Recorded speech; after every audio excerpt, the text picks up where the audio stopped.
Okay, so let's talk about a profession you probably don't think about much, but one that literally shapes the world around us: land surveyors. And right now, believe it or not, there's a quiet battle going on in state legislatures that could fundamentally change the very ground beneath our feet.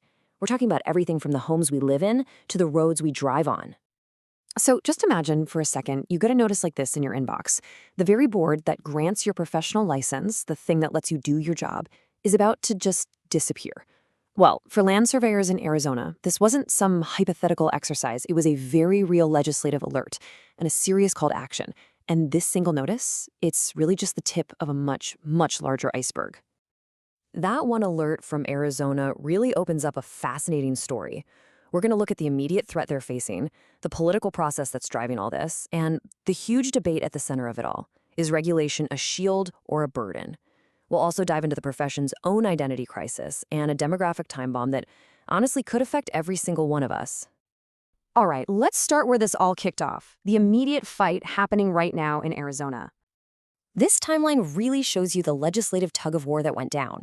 At first, it seemed simple. The House committee said, yeah, let's continue the board for 8 years. No problem.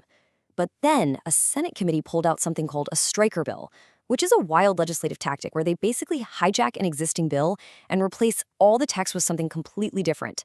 Their new version, it proposed only a 2-year extension, and this is the really crucial part, it made it harder for the board to even investigate complaints, directly challenging its power to do its job.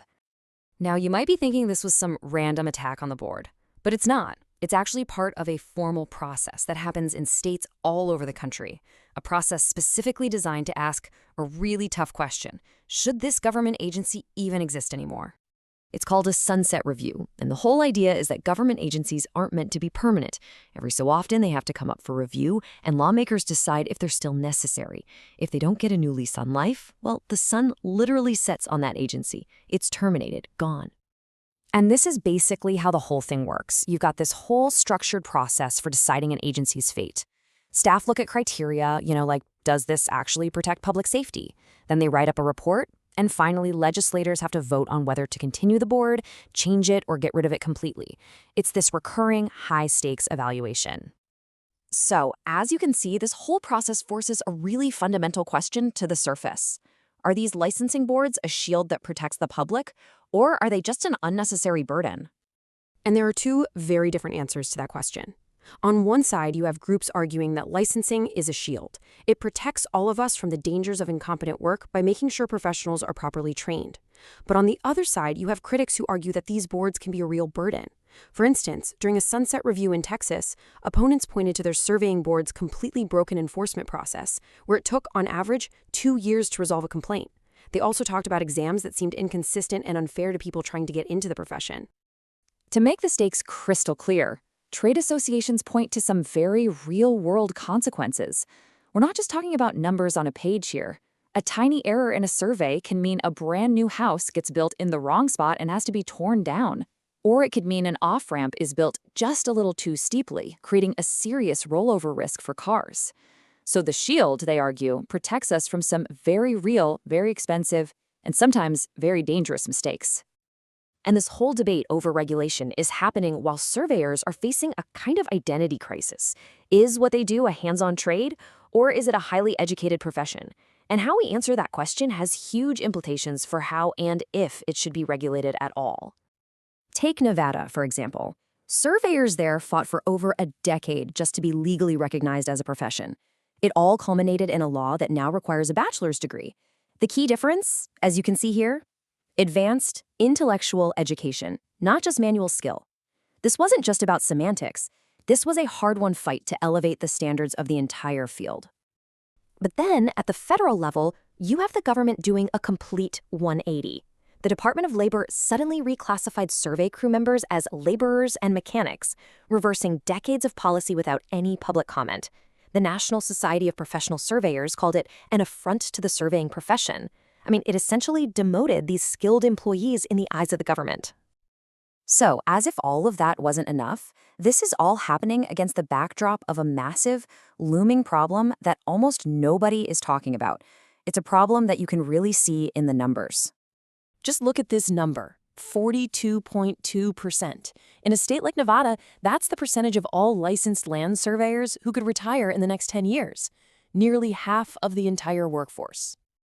And this chart for Nevada shows the terrifying scale of the problem. They stand to lose 120 surveyors to retirement, but in the last decade, they've only managed to license 32 new ones who actually live in the state.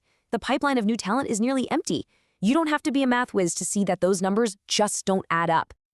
And no, this isn't just a Nevada issue. State after state, from Idaho all the way to North Carolina, the data shows the exact same alarming trend. There is a gray wave of retirements coming for the profession, with just a tiny trickle of new talent to replace them. This is a national shortage in the making.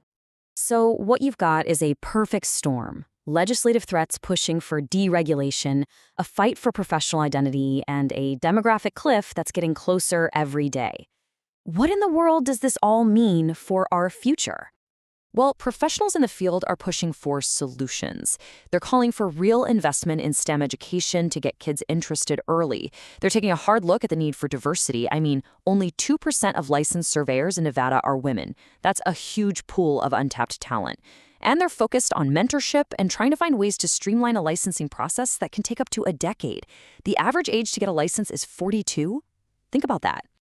You know, this is a profession with an incredibly deep history. It's foundational to our country. Think about it. George Washington, Thomas Jefferson, so many of America's founders were surveyors. They literally drew the lines that created the nation. But the future of this historic profession now depends on navigating these very modern, very complex challenges. So, at the end of the day, this isn't just about one profession. It's about the very foundation of our homes, our roads, our cities, everything.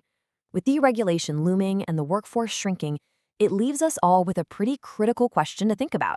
Who is going to be left to draw the lines?